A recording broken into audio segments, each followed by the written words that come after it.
tadi saya nampak si A bagi duit ke si B. Tu je saya nak beritahu.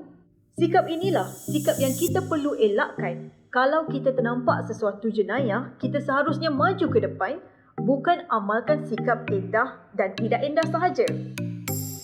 Adakah anda tahu cara-cara yang selamat untuk melakukan rasuah? Mari kita berikan sepenuh tumpuan sepanjang video ini.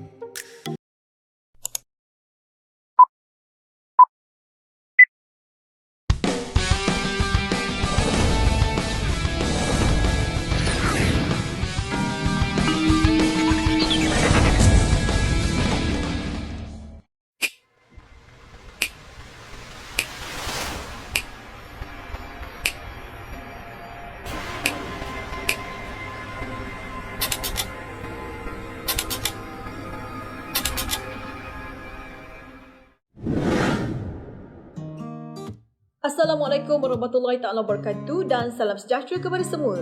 Dalam modul kali ini, kita akan mempelajari tentang 3 topik utama iaitu tanggungjawab melaporkan rasuah, langkah untuk mengelakkan diri daripada terjebak dengan jenayah rasuah, dan akhir sekali adalah inisiatif kerajaan dalam mencegah jenayah rasuah.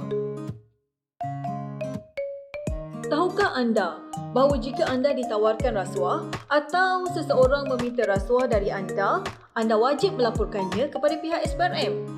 Ya, sebagai rakyat Malaysia, anda adalah bertanggungjawab dan wajib melaporkan sebarang tawaran atau pemberian rasuah. Sekiranya anda dijanji, ditawar atau diberi rasuah untuk melakukan sesuatu perkara, anda wajib melaporkannya kepada SPRM. Sekiranya anda gagal melapor kepada SPRM, ianya merupakan satu bentuk kesalahan dan anda boleh dikenakan denda tidak lebih RM100,000 atau penjara tidak lebih 10 tahun atau kedua-duanya sekali. Selain itu, semua rakyat Malaysia juga wajib untuk melaporkan sebarang permintaan atau penerimaan rasuah. Mana-mana orang yang diminta, diperoleh atau cuba diperoleh daripada beliau suapan wajib melaporkan kepada SPRM. Jika didapati bahawa anda gagal melapor, hukuman yang boleh dikenakan adalah denda tidak lebih RM10,000 atau penjara tidak lebih 2 tahun atau kedua-duanya sekali jika disabitkan kesalahan. Apakah maklumat-maklumat penting yang anda perlu ada sebelum membuat laporan?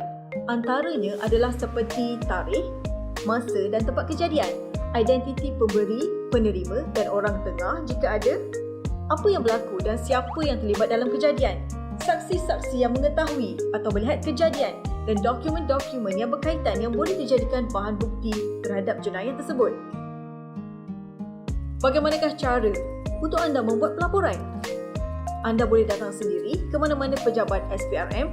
Anda juga boleh menghubungi pejabat SPRM melalui talian bebas tol, talian biasa, SMS, fax, mengirim email, melalui online di portal SPRM, mengirim surat ke peti surat 6000, melalui aplikasi MACC Mobile dan menghubungi mana-mana pegawai SPRM yang anda kenali. Apakah perbezaan antara pemberi maklumat dan saksi? Pemberi maklumat merupakan seseorang individu yang mendedahkan secara rahsia sesuatu perbuatan rasuah. Mereka ini adalah individu yang tidak terlibat secara aktif dalam sesuatu perbuatan rasuah. Keselamatan dan identiti pemberi maklumat ini adalah dilindungi di bawah Akta Perlindungan Pemberi Maklumat 2010.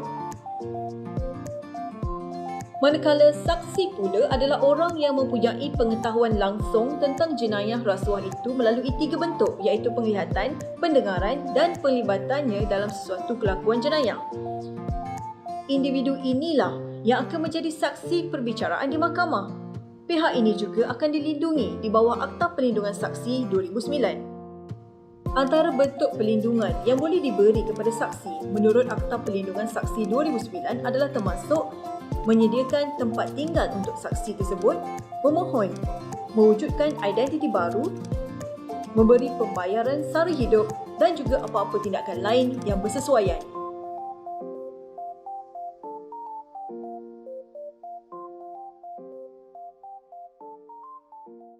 Di dalam bahagian yang kedua ini, kita akan melihat beberapa langkah pencegahan yang boleh diambil bagi mengelakkan jenayah rasuah. Langkah pertama adalah jangan sekali-kali mengatakan ya bagi pelawaan pertama. Ini kerana dunia perniagaan adalah dunia yang sangat mencabar.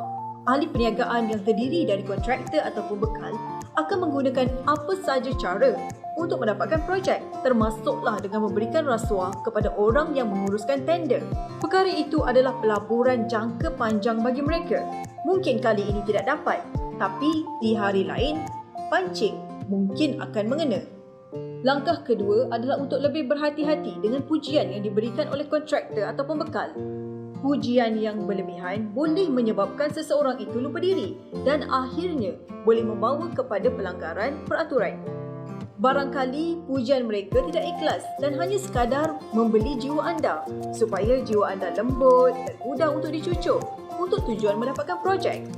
Antara bentuk pujian yang sering diungkapkan adalah seperti anda adalah pekerja amat baik, senang berurusan dengan anda dan anda memudahkan proses kerana anda tiada bayaran tertanggung. Itu adalah antara bentuk pujian yang mungkin diberikan.